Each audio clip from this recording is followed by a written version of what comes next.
మరో breaking news చూస్తున్నాం. గత కొన్ని రోజులుగా తెలంగాణలో హల్చల్ చేస్తున్న మహిళా అఘోరిని పోలీసులు అరెస్ట్ చేశారు.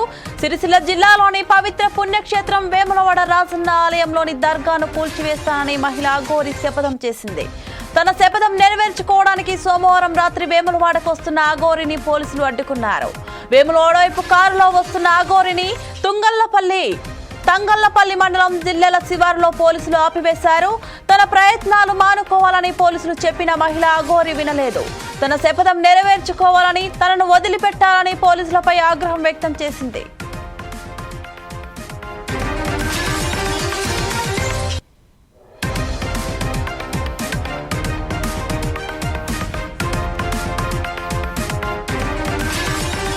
పదే పదే చెప్పిన కారులో నుంచి దిగకపోవడంతో పోలీసులు మహిళా అఘోరి వాహనాన్ని టోయింగ్ వ్యాన్ తో బంధించి హైదరాబాద్ వైపు తరలించారు. దాంతో దర్గా కూల్చివేత టెన్షన్ తప్పింది.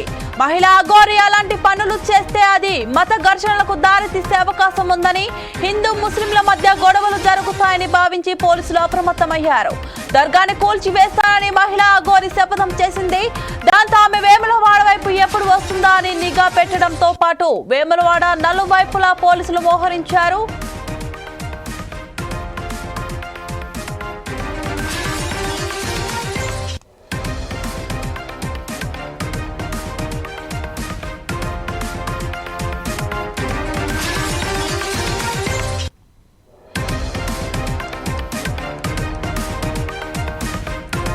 గత కొన్ని రోజులుగా తెలంగాణలో హల్చల్ చేస్తున్న మహిళా అఘోరిని పోలీసులు అరెస్ట్ చేశారు.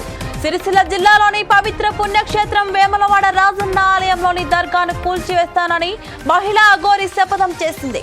తన శపథం నెరవేర్చుకోవడానికి సోమవారం రాత్రి వేములవాడకు వస్తున్న అఘోరిని పోలీసులు అడ్డుకున్నారు.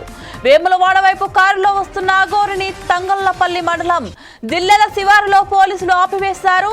తన ప్రయత్నాలు మానుకోవాలని పోలీసులు చెప్పిన మహిళా అఘోరి వినలేదు. తమ శపథం నెరవేర్చుకోవాలని, తనను వదిలిపెట్టాలని పోలీసులపై ఆగ్రహం వ్యక్తం చేసింది.